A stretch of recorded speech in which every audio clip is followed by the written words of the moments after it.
For someone in the diaspora, I'll tell you for a fact, all you need is mining. And when you want to mine, here's the mine. This is the mine. You can see the gold mine. This is the gold mine. You can see the gold mine. Yes. So come and mine with us. At Much Goats, Sukuti Weekend.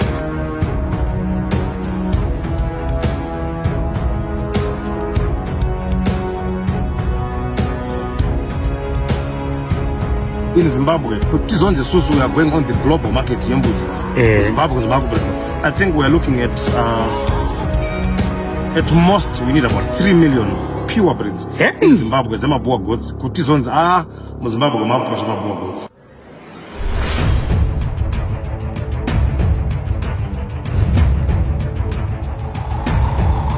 Business, business.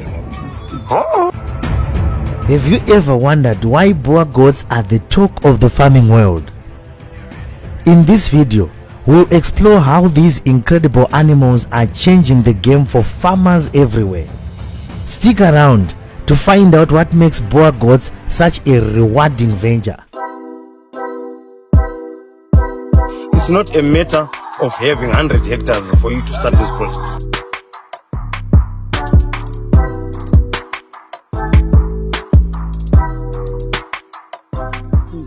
The gold of tomorrow is goats. The gold of tomorrow is goats.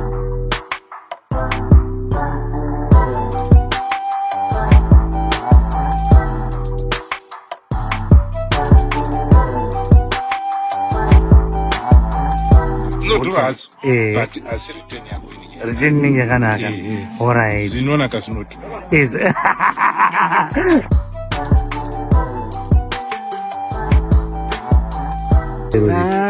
Business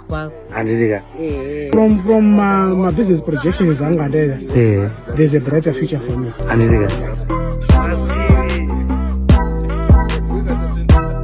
The legend.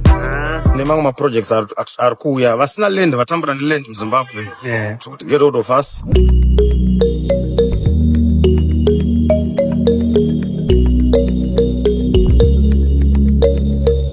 Munoti open one ari kunze upa noti nindi kushaya business rekuita.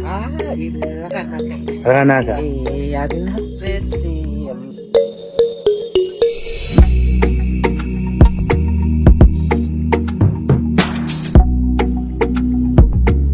Arisi business rekuti unongoti tatanga nhasi mangwana ndashanda cash.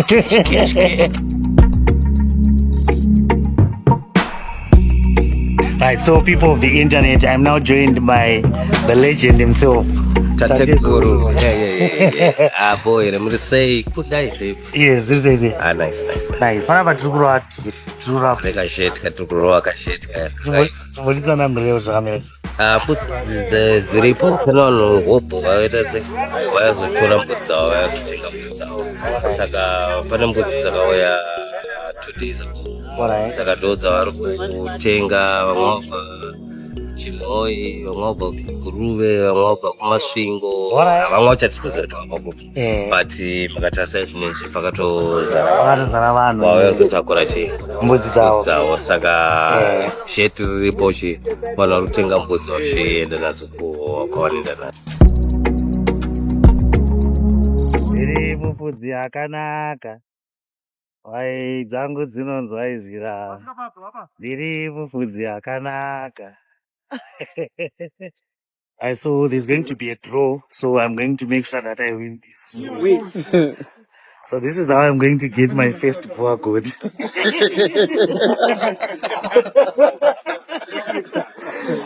Why can I start my lamp? And you are named Marmacho. I'm going to work on my $80 a kg. That like a breeding stock of pure iron. A breeding stock of almost 60. 60? Yeah, breeding stock. Do I don't know? Hey! Una list of banks we have no matter. $8 limp is in Kamanajo. 7 months. Oh! $8 per kg. Plus, what you feed us banana. 7-8 months. She shall 40 kg. 40 kg at $8. Also, just slaughter, you get some 30 kg. So, I can say 30 kg times 8. 30 times 8 ngeni mari 240 life. Yeah. In a space of 7 months or so. Manje kana kwa process ukawanda ukazviendesa. Normal. Abudzi kana kangoine less 100. Normal. Alright.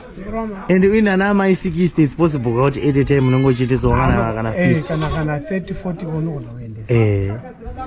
Hey, that's ndachi cross saka ndoda kumbo my aim is just to present that to bvisa mama why awana vedawo hazvina weight manje unongozviitira ko nyama wako kuti vafana wako chero vari unongozviitawo zvishoma